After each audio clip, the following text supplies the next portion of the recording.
Thousands of Coloradans are expected in the streets tomorrow for the No Kings protests against what organizers say is an increasingly authoritarian Trump administration.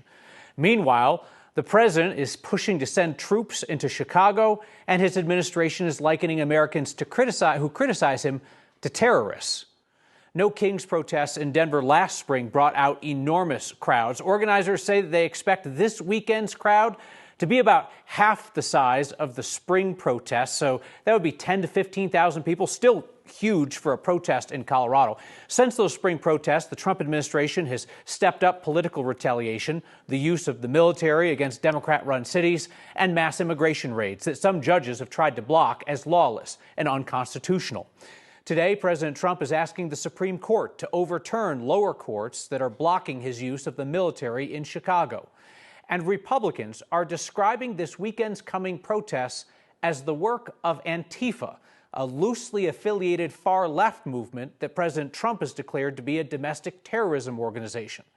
Top Republicans are now conflating Antifa with the everyday Americans who oppose President Trump.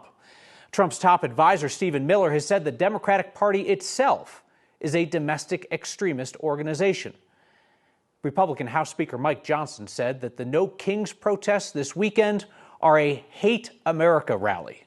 Well, they call it the No Kings rally. We call it the Hate America rally because we have all the Marxists collected, all the Antifa people, the BLM remnants. You'll have the pro-Hamas wing of the Democratic Party, and they're going to be out here demonstrating and screaming and wailing. Today, I spoke with progressive activist and former state rep Joe Salazar, who's speaking at Denver's No Kings rally Saturday, and I asked him if he thinks Coloradans will be afraid to come to the streets and protest as the Trump administration cracks down on dissent.